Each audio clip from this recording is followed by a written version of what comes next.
দর্শক, সংসদ ভবনে এখন ব্রিফ করছেন এনসিপি নেতারা। আমরা সরাসরি চলে যেতে চাই সেখানে। যেই জাতীয় যে দুঃখ স্মৃতিগুলো রয়েছে সেগুলোকে আমরা আর কখনোই পুনরাবৃত্তি না হয় এই বিষয়গুলো নিয়ে আমাদের কথা হচ্ছে।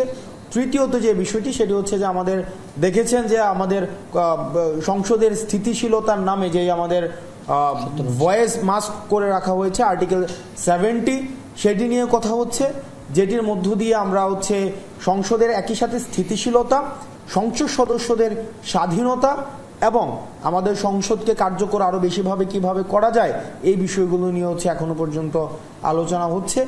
আর বাকি বিষয়গুলো নিয়ে আমাদের জাতীয় নাগরিক পার্টি এনসিপির সদস্য সচিব এখন আপনাদেরকে এই মধ্যাহ্ন পর্যন্ত আলোচনা যেটি হয়েছে সেটি নিয়ে বাকি ব্রিফটি করবেন। ধন্যবাদ সকলকে। আমরা এখনো পর্যন্ত সংবিধানের যে আলোচনা সে আলোচনাটুকু করছি। এখনো পর্যন্ত বিচার বিভাগ, নির্বাচন কমিশন, জনপ্রশাসন এবং পুলিশ সংস্কার কমিশনের মতো বিষয়গুলো নিয়ে যে আলাপগুলো, দুদক সহ এই বিষয়গুলোতে আমরা এখনো আলাপ শুরু করতে পারিনি। তবে পুলিশ সংস্কার কমিশনের রিপোর্ট এখানে অন্তর্ভুক্ত কেন হয়নি সে ব্যাপারে আমরা প্রশ্ন উত্থাপন করেছি এবং আমাদের যে মতামতগুলো আছে সেগুলো আমরা জানাতে চেয়েছি। একই সাথে আমরা যেমনটা মনে করি যে বাংলাদেশে বর্তমানে যে সংবিধান রয়েছে এই সংবিধানের মধ্য দিয়ে একটি গণতান্ত্রিক পরিবেশ নিশ্চিত করা সম্ভবপর নয়, বরং এখানে প্রধানমন্ত্রীকে যেমন একচ্ছত্র ক্ষমতায়ন করা হয়েছে তার মধ্য দিয়ে সাংবিধানিকভাবে এই স্বৈরতন্ত্র প্রতিষ্ঠিত হবার সুযোগগুলো রয়েছে।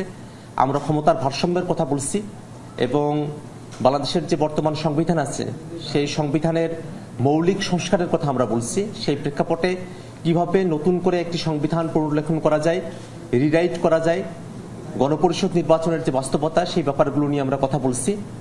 সংবিধানের মধ্যে ইতিমধ্যে আমরা যে বিষয়গুলো নিয়ে কথা বলেছি, নাগরিকদের যে মৌলিক অধিকার সেটা যেন নিরঙ্কুশ হয় এবং আমাদের ক্ষমতার হস্তান্তরের প্রক্রিয়া যেন শান্তিপূর্ণ হয়।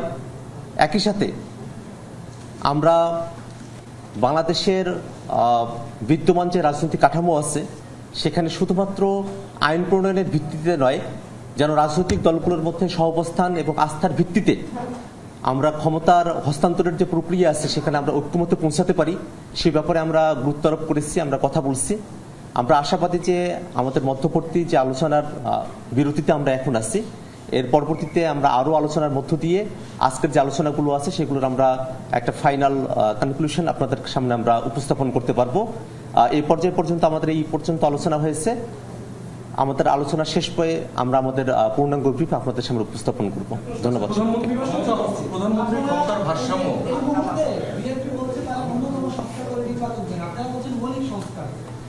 মৌলিক সংস্কার এবং নির্বাচনের